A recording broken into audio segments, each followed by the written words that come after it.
le parfum du passé. Ce soir-là, la maison respirait un silence étrange, un de ceux qui ne font pas de bruit, mais qui pèsent lourd. Marc était assis au bord du lit, le dos légèrement voûté, les yeux perdus dans la lumière tremblante d'une lampe presque éteinte. Devant lui, un petit flacon de parfum à moitié vide. Celui de Claire. Toujours la même fragrance, douce et chaude, qui s'accrochait aux rideaux, aux draps, à sa mémoire. Il passe ses doigts sur le verre froid du flacon. Tout semblait si banal, et pourtant, tout avait changé. Ce parfum, autrefois synonyme de tendresse, lui rappelait maintenant l'absence, l'éloignement, la faim. Dans le couloir, Claire se tenait debout.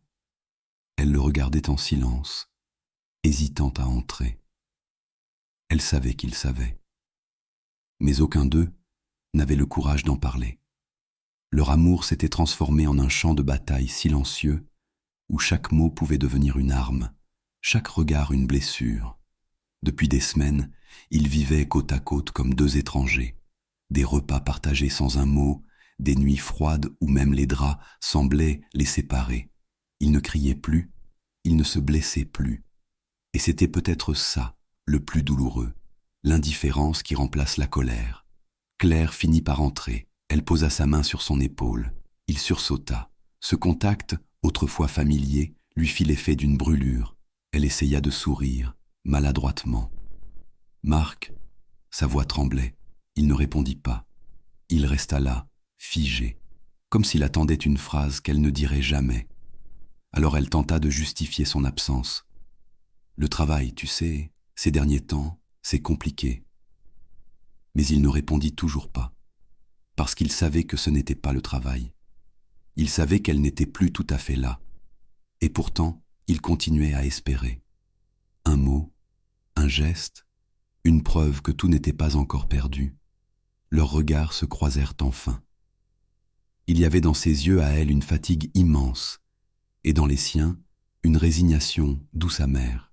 « Tu rentres tard », murmura-t-il simplement. Elle détourna les yeux. Un silence s'installa, épais, pesant.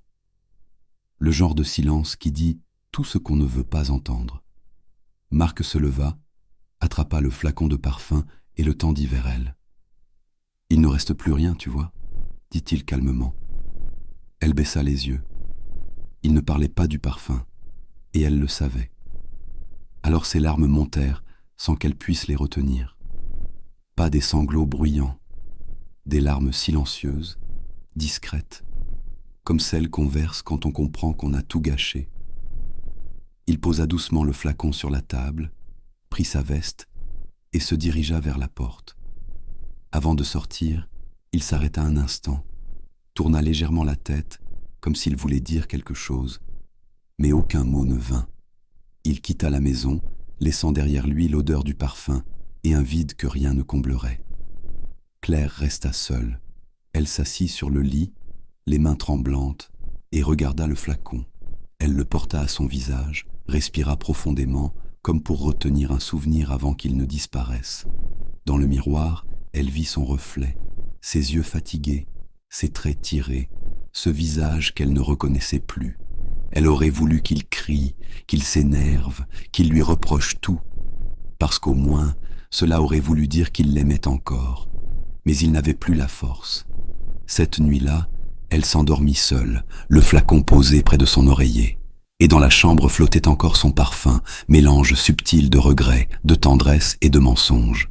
Ce parfum qu'il avait tant aimé, celui qu'elle avait trop souvent porté pour quelqu'un d'autre.